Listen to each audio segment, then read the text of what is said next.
I want you to just mentally travel back with me for a second. Okay. Picture the landscape of American television in the early 1970s. Oh, wow. Yeah, that's a very specific vibe. Right. We're talking about an era of just massive tectonic cultural shifts, but you've only got three major networks dominating the airwaves. It's just three. NBC, CBS, ABC. That's it. Exactly. And the viewing public is sitting in their living rooms, literally turning the physical dials on their sets, and they are incredibly hungry for something real. Yeah, they were definitely getting tired of the hyper-sanitized, perfect suburban families that really dominated the 1960s. Yeah, the perfectly vacuumed living rooms and the dad who always knows best. Right. They wanted something that reflected the actual, messy, changing social dynamics of the time. And today, we're going to look at a show that completely shattered that pristine television mold. We're talking about the legendary Sanford and Son. Oh, it really is a watershed moment in broadcast history. Absolutely. We aren't just looking at a funny half-hour program today. We're analyzing a massive cultural pivot point. And just to give you a roadmap of where we're pulling our facts today, our primary source material is an incredibly in-depth Wikipedia article detailing the history, the production, and the massive legacy of this American sitcom. And it's a legacy known for incredibly sharp racial humor, running gags that became literal national catchphrases, and this gritty working-class authenticity. Yeah.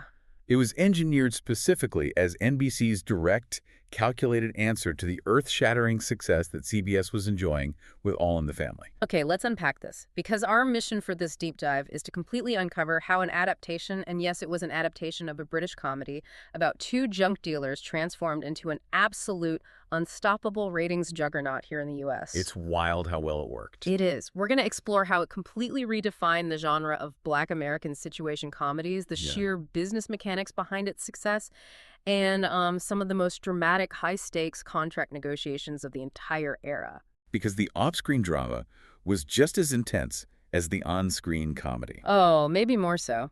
We're looking at a monumental television run here. 6 seasons, an incredible 136 episodes dominating NBC from January 14th, 1972, all the way to March 25, 1977. And to really understand that footprint, you have to recognize that this show didn't just emerge from a vacuum. Right. The 1970s represented the golden age of the multi-camera sitcom being used as a mirror for American society. A funhouse mirror sometimes, but a mirror. Exactly. Yeah. Because before this, sitcoms were largely escapist, like we said, the 1960s fantasy shows. I Dream of Jeannie Bewitched. Right. But Sanford and Son held up a very unique, hilarious, and unapologetically sharp mirror to a segment of America that network television had largely just ignored up to that point. So where does a mirror like that actually come from? Because the core concept of Sanford and Son, it wasn't an original American idea. No, it wasn't. It was actually based on a highly successul British sitcom called Steptoe and Son. Steptoe and Son, right? Yeah, and that show aired on BBC One in the United Kingdom for over a decade, from 1962 to 1974. So if we connect this to the bigger picture, this is where the genius of television development in the 1970s really shines. Oh, the network strategies were fascinating. The masterminds behind bringing this to America were Bud Yorkin and Norman Lear, who developed it for Tandem Productions. The legendary Norman Lear. Yep. Now, Lear was actually uncredited for his development role here, but his fingerprints are just all over the strategy. Oh, absolutely. Just look at the parallel. Lear had already taken another British program, Till Death Us Do Part, and adapted it into All in the Family. Right, so he clearly had a playbook. He had a formula that worked. But I've got to ask, why British shows? What was it about British television in the 60s that made Lear and Yorkin think, yes, this will work perfectly for an American audience in the 70s? It's a fascinating structural translation, honestly, because British comedies of that era, like Steptoe and Son, they dealt heavily with the British class struggle. They were gritty. They featured working-class people totally trapped by their economic circumstances, and the humor came from that friction, that frustration. Right, the struggle to get out. Exactly. But in America, the class struggle is inextricably linked to racial and socioeconomic dynamics. That makes a lot of sense. Lear and Yorkin understood that you couldn't just import a show about two poor white guys in London and expect it to resonate the exact same way over here. It wouldn't hit the same cultural nerve. No. Oh. So to make the translation work, they had to adapt the cultural context, shifting the focus to a Black American experience. And it is wild to think that they weren't the first ones to try and bring Steptoe over. No, they weren't. The first attempt got it completely wrong. There's this incredible piece of trivia in the source material about a failed pilot that honestly blew my mind. It's a great piece of history. America almost got a very, very different version of this show. Because way back in 1965, so this is long before Redd Foxx or Demon Wilson were even involved, a producer named Joseph E. Levine actually shot an American pilot of Steptoe and Son. And who did they cast? Okay, get this. It starred Lee Tracy and Aldo Ray. Wow. Yeah. They literally played Albert and Harold Steptoe. They kept the original British character names, kept the exact same dynamic, just filmed it with 2 white American actors. That is bizarre depiction there. Totally bizarre. But it went completely unscreened. It never aired. It didn't lead to a series. And apparently, this pilot only finally surfaced on a DVD release in the UK in 2018. It's a phenomenal historical what if. Yeah, a bullet dodged, really. Truly. And it's really worth analyzing why an unscreened pilot from 1965 failed so spectacularly to gain traction, while the 1972 adaptation became this explosive cultural phenomenon. So do you think a white, rural, or urban version of that premise could have ever survived the mid-60s? I mean, almost certainly not. Think about network television in 1965. Very safe. Incredibly safe. The landscape was dominated by rural comedies like the Beverly Hillbillies, fantasy setups like I Dream of Jeannie, and just incredibly sanitized depictions of family life. Everyone wearing suits to dinner. Exactly. A show about 2 impoverished junk dealers bitterly arguing in a filthy scrapyard. It would have felt completely alien and, frankly, deeply unpleasant to network executives at that time. They just wanted pure escapism. Right. But by 1972, everything had changed. The cultural revolutions of the late 60s had happened. The audience was ready. The audience was hungrier for authenticity, for edge. By shifting the focus to Watts and grounding it in a specific Black American experience, they found a cultural resonance that Lee Tracy and Aldo Ray could never have tapped into.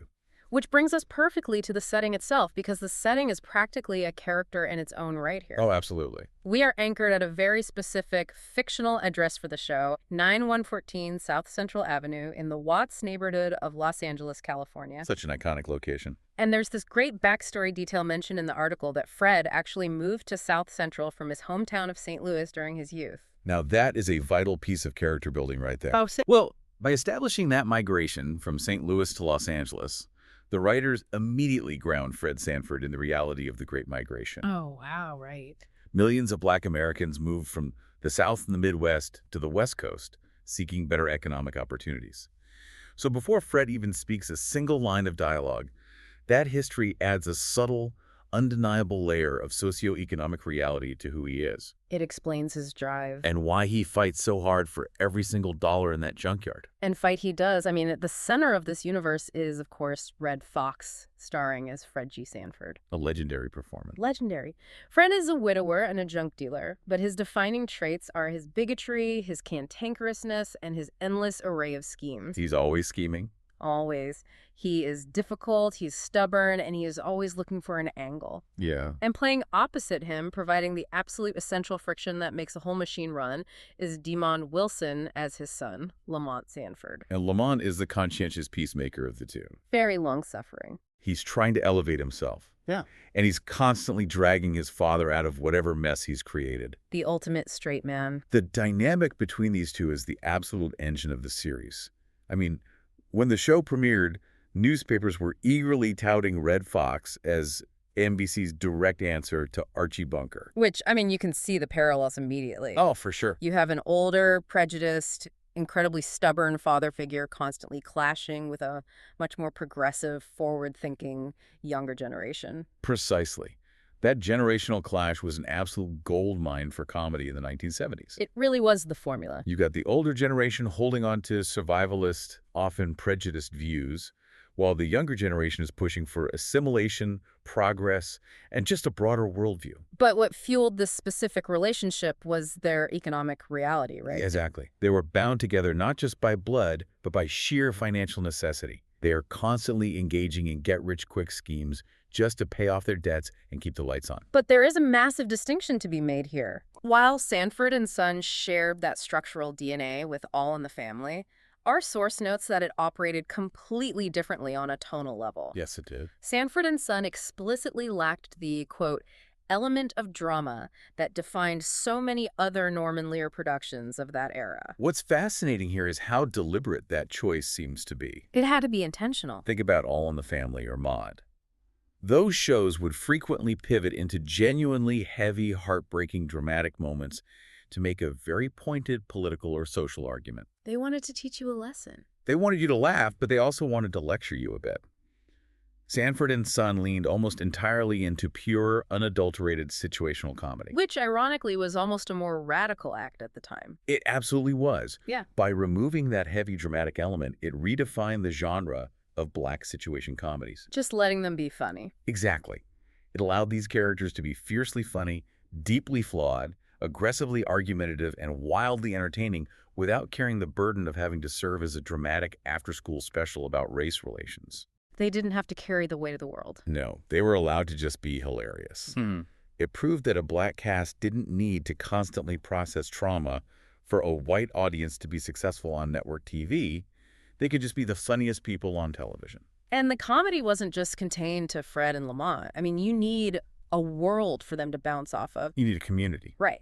When you look at the recurring characters that populated this show, it's staggering. It wasn't just two guys in a room. There was a constant, chaotic, revolving door of neighbors, friends, cops, rivals. The world building is remarkable. In a multi-camera format, your sets are essentially a stage play, right? Yeah, you're pretty restricted. So to keep a single location, basically a junkyard living room, from feeling claustrophobic, you need an ensemble cast that brings the outside world in. And they had the best ensemble on television. They really did. You have to start with LaWanda Page playing Aunt Esther, or Esther Anderson. How iconic. The clashes between Fred and Esther are the stuff of legend. She was this incredibly pious religious force, and Fred was this deeply cynical, secular hustler. Oil and water. The moment she walked through the door, you knew the dialogue was going to be electric. Because she was one of the few characters who could genuinely go toe-to-toe with Fred. She never backed down. She wasn't intimidated by him at all. She brought her husband Woody along, played by Raymond Allen, but Esther was the powerhouse. No question. Then you've got Whitman Mayo as Grady Wilson. Grady, we have to talk about Grady. We'll definitely get into exactly why Grady became so crucial for the later seasons, but even early on, he was this perfect, slightly befuddled foil to Fred. He was a great counterbalance. And the neighborhood itself was packed with these vibrant personalities. You've got Don Bubba Bexley. You have Nathaniel Taylor playing Rollo Lawson. Now, Rollo's a great example of the generational friction we talked about. He's Lamont's buddy, right? Yeah, he's Lamont's friend. He's a bit flashy, a bit streetwise, and Fred is intensely suspicious of him. Fred hated him. Fred views Rollo as a bad influence, which allows for endless comedic setups where Fred is trying to outsmart a younger guy who was already 2 steps ahead. You also had Lynn Hamilton playing Donna Harris. She provided a really sweet, grounded, romantic foil for Fred. A little bit of warmth. Yeah, exactly. And then there's Gregory Sierra as Julio Fuentes. Julio was the Puerto Rican neighbor, and this was brilliant because it offered a completely different cultural dynamic. Yes. Fred would direct his bigotry at Julio, but Julio would just laugh it off or give it right back to him. It was great dynamic. It highlighted how absurd Fred's prejudices were without ever having to make a dramatic, preachy point about it. Julio just didn't care. He just brushed it off. And you can't forget the presence of the law in Watts. Oh, the cops. The cops. You had Officer Howard Hoppy Hopkins, played by Howard Platt, Officer Smitty Smith, played by Hal Williams, Officer Swanee Swanhauser, played by Noam Pitlick, and even May Hopkins, played by Nancy Culp. Having the police as a recurring element played on the real-world anxieties of living in Watts, but it kept the interactions firmly rooted in comedy. They weren't exactly a threat. No, usually the cops were completely bumbling or easily manipulated by Fred's fast-talking. Yeah. It was a subtle way of disarming authority. The bench was just so deep on this show. You had Pat Morita playing Ah Chew, Marlene Clark as Janet Lawson, Slappy White as Melvin, the comedy duo Leroy and Skillet. A lot of heavy hitters. You even had Matthew Stymie-Beard from the original Little Rascals playing Otis Littlejohn. That's a great deep cut. Arnold Johnson as Hutch, Davis Roberts as Dr. Caldwell, Alvin Childress as Reverend Trimble. Just a massive breathing community. And mechanics-wise, that large of an ensemble is a safety net for the writers. How so? Well, you aren't just relying on Fred Lamont having a misunderstanding every single week. That gets old fast. Exactly. You could build an entire A story around Ann Esther's church, or Julio's yard, or the cops fumbling an investigation. It provides infinite fuel for running gags and ensures that 90 Bombotin South Central Avenue feels vibrant and unpredictable. And all of that vibrant unpredictability translated directly into unprecedented viewership. Let's talk about the Nielsen ratings. The numbers are staggering. The numbers this show pulled are nothing short of spectacular. For 5 of its 6 seasons, Sanford and Son was a top 10 hit. A top 10 hit on network television. And they did this while occupying what the industry literally calls the Friday night death slot. Now, for listeners who might not be familiar with network scheduling politics, the death slot is legendary in television. It's where shows go to die. Specifically, the 8:00 to 8:30 p.m. Eastern time slot on a Friday night. Conventional television wisdom dictated that this was where networks sent their weak shows. Because nobody was watching. Right. The logic was that your target demographics, young people, families with disposable income, they were out of the house. They were at the movies, at high school football games, at dinner. They weren't watching TV. So networks would bury stuff there. But Sanford and Son completely shattered that conventional wisdom. People literally stayed home to watch this show. Let's look at the trajectory based on the source data because it's unbelievable. Let's hear it. In their very first season, 1971 to 1972, they immediately ranked number 6 overall. They pulled a 25.2 rating and reached 15.6 million households. Just think about the sheer volume of that. Over 15 million households tuning in on a Friday night for a brand new show about a junkyard. It's unheard of now. It speaks to an immediate, visceral cultural hunger. They tapped into a demographic that the networks didn't even realize was sitting there waiting to be entertained. And it just kept climbing. Season 2, they jumped to rank number 2. The rating goes up to 27.6, hitting 17.8 million households. Incredible growth. Season 3, they hold steady at rank number 3 with a 27.5 rating and 18.2 million households. And then the absolute peak. Season 4, spanning 1974 to 1975. This is the golden era. The show ranks number 2 overall, but pulls a staggering 29.6 rating, reaching 20.2 million households. They were less than 1 ratings point behind the number 1 show on all of television, which was All in the Family. A 29.6 rating means that nearly 30% of all televisions in the United States that were turned on at that moment were tuned into Sanford and Son. It's hard to even wrap your head around that level of cultural monoculture. It doesn't exist anymore. In our modern, fragmented streaming landscape, a hit show might reach a fraction of that audience over an entire week. If they're lucky. Sanford and Son was doing that simultaneously live every single Friday night. It was a shared national experience. Now, gravity eventually takes hold. In season 5, they ranked number 7, tied with Rhoda, pulling a 24.4 rating and 16.9 million households. Still an absolute smash hit, though. Oh, huge. But season 6 is where we see the severe dip. They dropped to rank 27 with a 20.3 rating and 14.4 million households. The momentum was slowing down. Yeah, and the time slot started bouncing around a bit too. Mostly Friday at 8:00, but they tried an episode at 8:30, and they even moved to Tuesday for an episode. Network tinkering. Always. But I want to focus on that peak era for a second, because the collateral damage they caused to other networks was honestly hilarious. You're talking about the Brady Bunch effect. Exactly. Sanford and Son was so powerful that it literally drove ABC's The Brady Bunch off the air in 1974. No question. ABC put the ultimate, sanitized, perfect suburban family up against the gritty reality of Fred Sanford's junkyard, and America overwhelmingly chose the junkyard. It's a perfect thematic victory. It really is. The shag carpet and pristine problems of the Brady family simply could not compete with the genuine, laugh-out-loud friction of the Sanfords. And the ripple effect of that victory was massive for NBC as a whole. Right, because when you have 20 million households watching your channel at 8:00 p.m., they tend to just leave the TV on. The lead-in effect. Sanford and Son effectively subsidized NBC's entire Friday night lineup. Because of their massive lead-in audience, the show that aired immediately after, Chico and the Man, was boosted to number 3 for the entire season. That is power. The Rockford Files hit number 12, Policewoman hit number 15. The entire network's Friday night profitability basically rested on Redd Foxx's shoulders. Which is exactly why The behind-the-scenes negotiations became so incredibly fraught. Money complicates everything. When one person is generating that much revenue for a massive corporation, the power dynamics get very, very complicated. Here's where the story gets really interesting.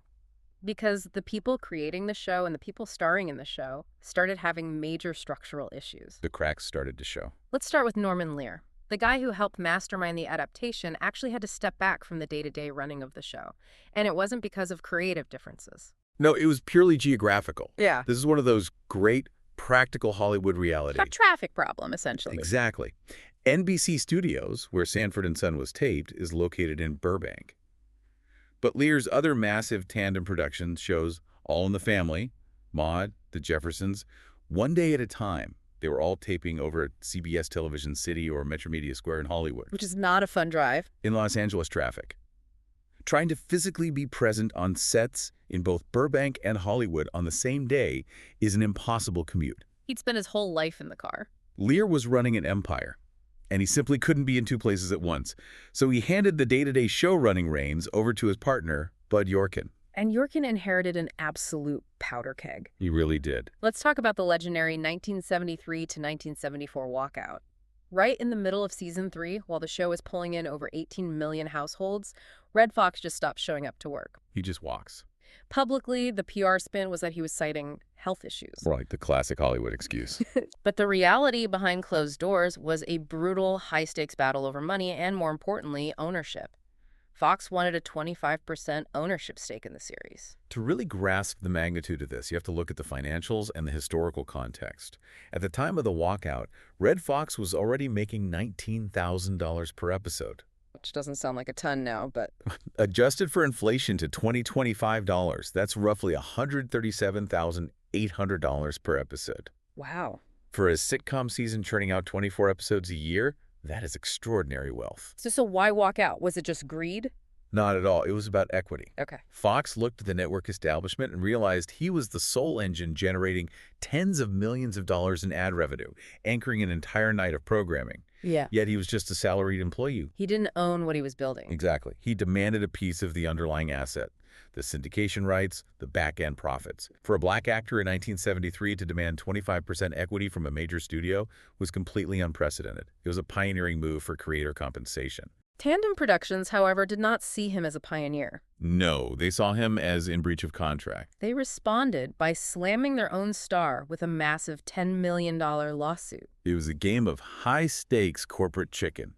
You have to imagine the sweat on the brows of the NBC executives. Oh, they were panicking. Their entire Friday night strategy is collapsing because the star won't come out of his dressing room. So what did they do? Because the show must go on, right? The writers were forced to perform an incredible narrative cover-up. They had to scramble. During the final 6 episodes of season 3, while the lawyers were literally fighting it out, the writing staff just wrote Fred out of the scripts. They just sent him away. They explained to the audience that Fred was away in St. Louis attending his cousin's funeral. And this is exactly where Whitman Mayo's character, Grady, became the most important man on the lot. Yes, they left Grady in charge of the house, and the production just kept filming without Sanford. Which is wild. The audacity of continuing a show called Sanford and Son without Sanford is objectively hilarious. But they had network episode orders to fulfill. They had to deliver product. And Whitman Mayo carried it brilliantly, honestly. But everyone knew the tension couldn't last forever. The settlement finally came in June of 1974. And Fox won a massive victory. His per-episode pay was bumped up to $25,000, which is roughly $181,000 in today's money. But there was a very specific reason for that $25,000 number, wasn't there? Absolutely. That $25K figure wasn't pulled out of thin air. That was specifically calculated to match the exact salary that Carol O'Connor was receiving for playing Archie Bunker on All in the Family. Oh, wow. Parody? Fox was demanding absolute parity with his white counterpart at CBS. If Archie Bunker was worth $25,000, Fred Sanford was worth $25,000. And the cherry on top, he actually got his requested 25% of the producer's net profits. He got his equity. But the drama still wasn't over, because even after the settlement in June, Fox was still absent for the production of the first 3 episodes of season 4. The network's maneuvering here is a masterclass in audience manipulation. Tell me about it. NBC has these 3 newly taped episodes in the can, starring Grady. But they know Fox has finally signed his contract and is coming back to set. What do? Well, they don't air the Grady episodes. Exactly. They bury the tapes. NBC actively delayed broadcasting those 3 episodes. They manipulated the schedule, airing reruns, or preempting the slot entirely, just to ensure that the night Redd Foxx actually returned to the screen served as the official Season 4 premiere. Because they knew the audience was waiting with bated breath for Fred, and they wanted that massive ratings pop for opening night. It's brilliant television strategy. You don't waste your star's highly anticipated return on episode 4 of a season. You make it an event. Make them wait for it. But eventually, even the biggest events run their course, which leads us to the final curtain and the lure of a rival network. The end of an era. As we discussed, the ratings took a noticeable dip in Season 6, dropping down to number 27, and the show was officially canceled in 1977. But it wasn't entirely because the audience disappeared, it was because ABC swooped in. The classic network poaching maneuver.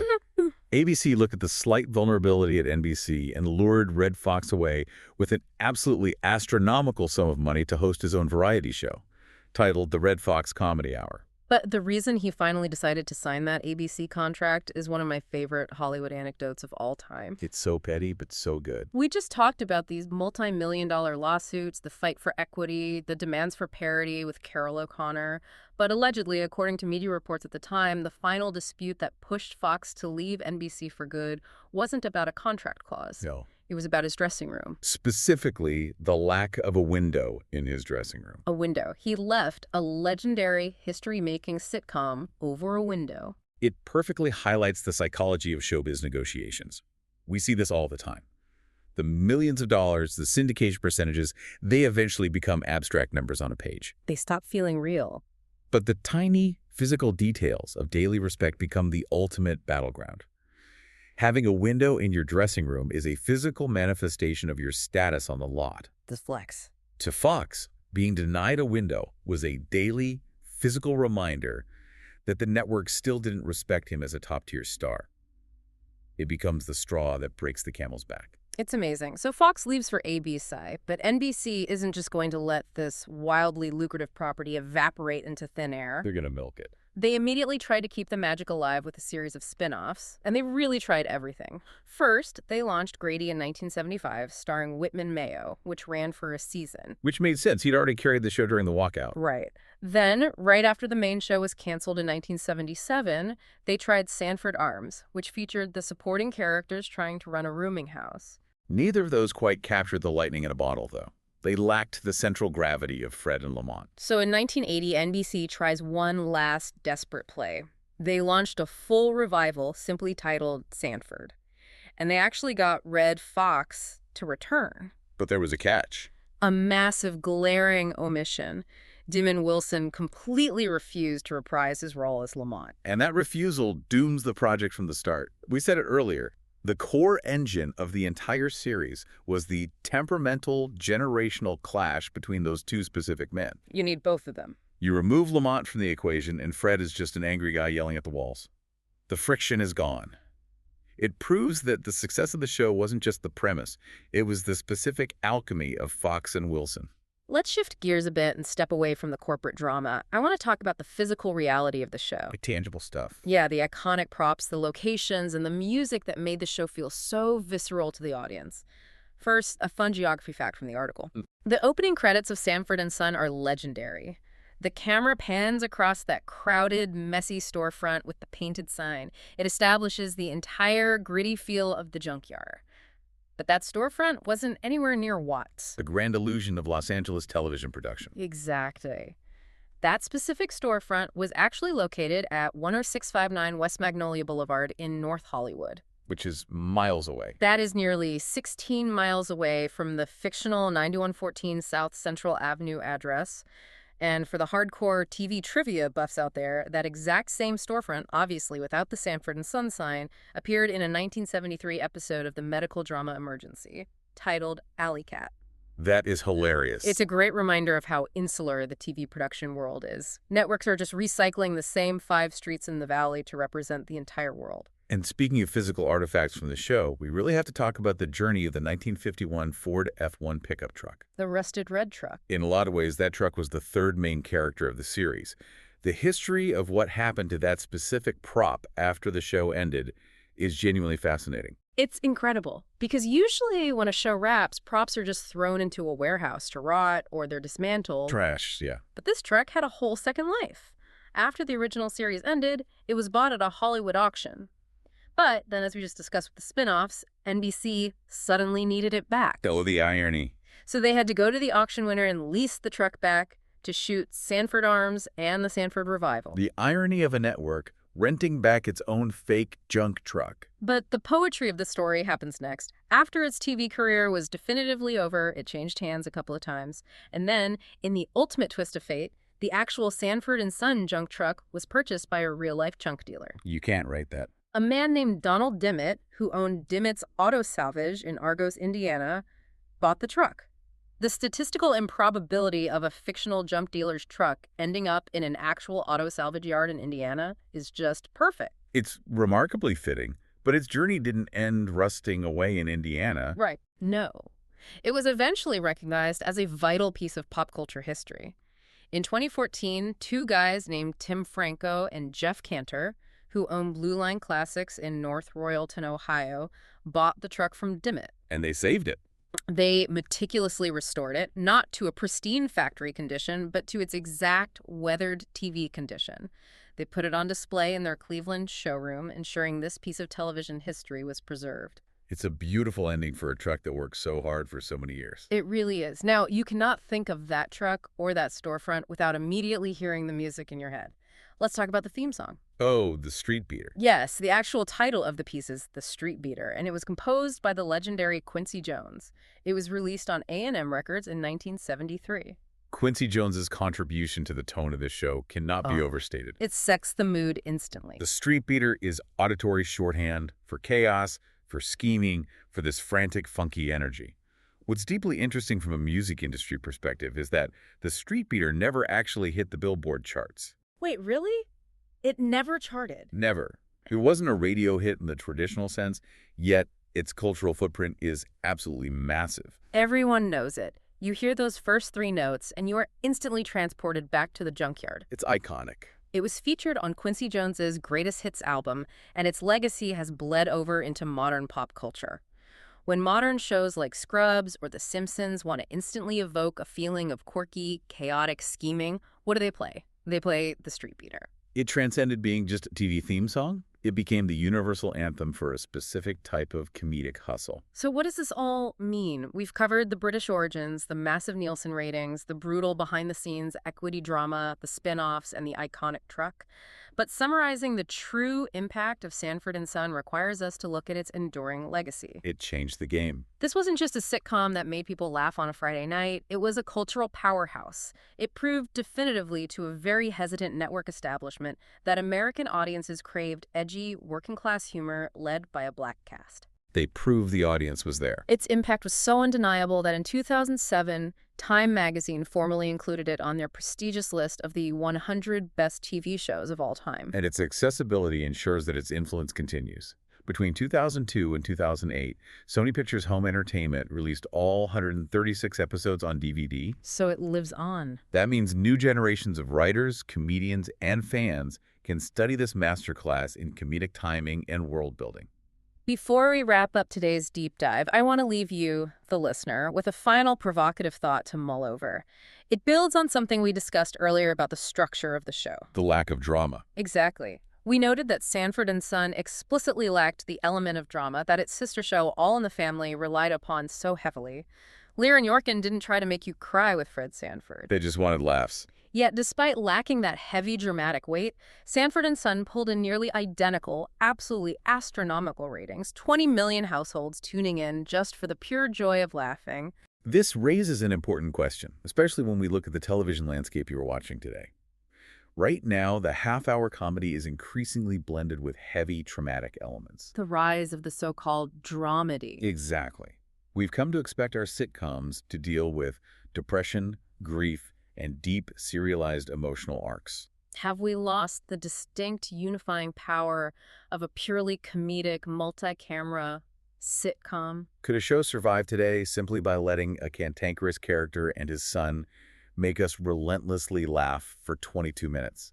without ever trying to make us cry. It's something to think about the next time you browse your streaming queues and look for something to just make you smile. It really is. That is a brilliant question to end on. We want to thank you so much for joining us on this deep dive today. We hope you learned something new about the business of television, the power of a great ensemble, and the sheer grit it took to get 9114 South Central Avenue onto American screens. Keep exploring, keep questioning the history behind your favorite media, and we will catch you on the next one.